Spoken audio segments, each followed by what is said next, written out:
प्यारे साथियों, आज हम पढ़ने और समझने वाले क्लास 10th का विषय हमारा हिंदी होगा, जो कि वर्कशीट नंबर 16 है और ये 11 अगस्त 2021 के लिए है। तो डियर स्टूडेंट, यहाँ पे अपना नाम लिखेंगे और कक्षा अध्यापक का नाम लिखेंगे। तो चलिए आज का वर्कशीट स्टार्ट करते हैं। बेहद ही आसान वर्कशीट है और बहुत ही अच्छा वर्कशीट है। चलिए स्टार्ट करते हैं। प्यारे बच्चों, आज हम भारतीय स्वतंत्रता संग्राम के इतिहास में प्रसिद्ध "तुम मुझे खून दो, मैं तुझे आज़ादी दूंगा" का नारा देने वाले महान क्रांतिकारी श्री सुभाष चंद्र बोस के बारे में वर्णित पाठ नेताजी का चश्मा पर बात करेंगे। तो डियर स्टूडेंट, जैसा कि आप सभी को पता है, जो सुभाष चंद्र बोस हमारे देश के महान क्रांतिकारी नेता थे और उन्होंने कहा था तुम मुझे खून दो, मैं तुझे आज़ादी दूंगा। और ईंट का जवाब पत्थर से देना इन्होंने ही सिखाया था।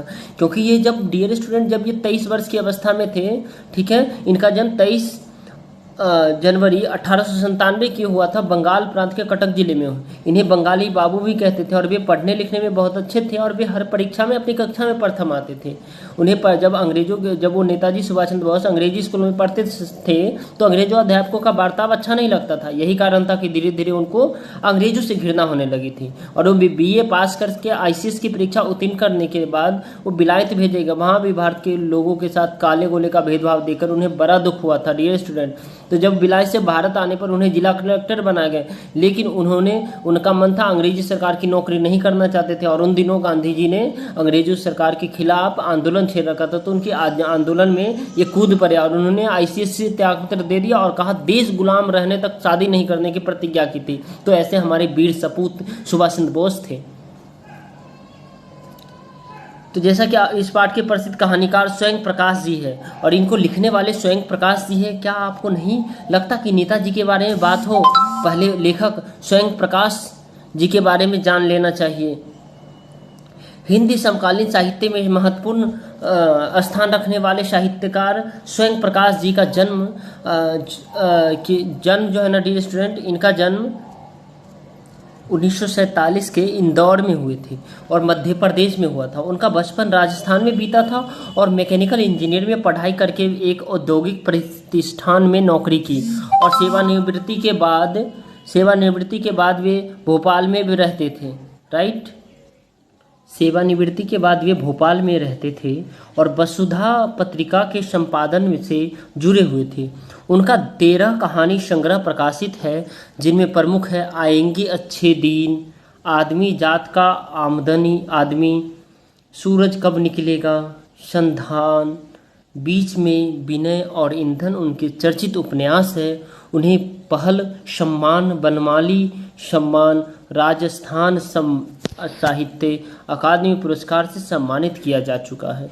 इनकी भाषा आम बोलचाल की खरी हिंदी है। इन्होंने तत्सम, तद्भव एवं देशज शब्दों के साथ आगत शब्दों का भी प्रयोग किया है।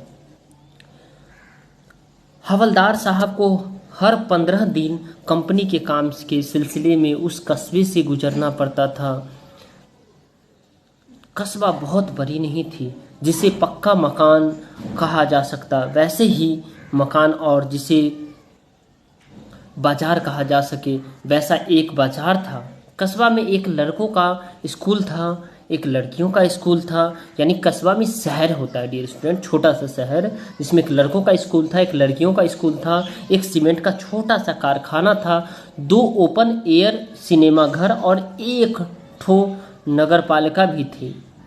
नगर पालिका भी तो वह कुछ करती थी, रहती थी। कभी कोई सड़क पक्की करवा दी, कभी कुछ पेशाब घर बनवा दिए और कभी कबूतरों की छतरी बनवा दी, तो कभी सम्मेलन करवा दिए। इसी नगर पालिका के कुछ उत्साही बोर्ड या प्रशासनिक अधिकारी ने एक बार शहर के मुख्य बाजार के मुख्य चौराहों पर नेताजी सुभाष चंद्र बोस की एक संगमरमर की प्रतिमा लगवा दी। यह कहानी उसी प्रतिमा के बारे में है, बल्कि उसके भी एक छोटे से हिस्से के बारे में है।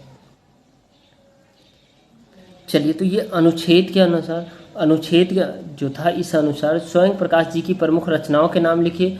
नेताजी ने कौन सा प्रसिद्ध नारा लगाया? हवलदार साहब ने किस सिलसिले में उसे कस्बे से गुजरना पड़ता था? गद्यांश के अनुसार नगर पालिका के क्या कार्य थे? नगर पालिका के चौराहे पर नेताजी की प्रतिमा किसने लगवाए थे? इस क्वेश्चंस को, और फिर डियर स्टूडेंट उसकी गतिविधि सेकेंड फर्स्ट है हमारा, ये रहा गतिविधि, जैसे अनुच्छेद में अपनी बातचीत के दौरान नेताजी के द्वारा हुए एक नारे के बारे में जानना है। इसी प्रकार उनके द्वारा दिए गए नारों का पता लगाइए और उन्हें यहाँ लिखिए। युवाओं को अब होश में आना चाहिए, अपने अंदर सुभाष चंद्र बोस को जगाना चाहिए। शिक्षा का हाथ भारत ने पकड़ा है, पर अभी भ्रष्टाचार ने इसे जकड़ा है। अब नेक्स्ट गतिविधि है, जो जिस प्रकार इस गद्यांश में एक नगरपालिका के बारे में वर्णन किया गया, उसी प्रकार 80 से 100 शब्दों में अपने गांव कस्बे के बारे में वर्णन कीजिए।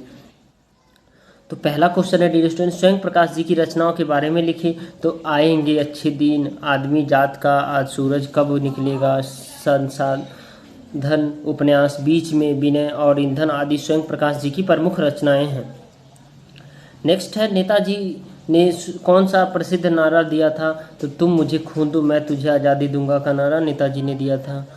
ठीक है। और हवलदार साहब को किस सिलसिले में उस कस्बे से गुजरना पड़ता था? हवलदार साहब को कंपनी के काम के सिलसिले में उस कस्बे से गुजरना पड़ता था। ठीक है। अब फोर्थ क्वेश्चन है, गद्यांश के अनुसार नगरपालिका के क्या कार्य है? नगर सड़क पक्की करवाना, पेशाब घर बनवाना, कबूतरों की छतरी बनवाना, कवि सम्मेलन करवाना। ठीक है। नेताजी सुभाष चंद्र बोस की प्रतिमा लगवाना, ये सारे जो नगरपालिका के काम है। ठीक है। अब डियर स्टूडेंट पांचवा है, नगरपालिका के चौराहे पर नेताजी की प्रतिमा किसने लगवाया था? तो नगरपालिका के चौराहे पर नेताजी की प्रतिमा प्रशासनिक अधिकारी ने लगवाए थे। राइट। तो आई होप आपको ये समझ में आ रहा है। अगर आपको लगता है ये वर्कशीट आपके लिए यूजफुल है तो इस वर्कशीट को ज़रूर लाइक करें, अपने दोस्तों तक शेयर करें ताकि उन्हें भी इसका बेनिफिट मिले। ओके डियर स्टूडेंट, तो चलिए bye bye, take care, thank you, have a nice day.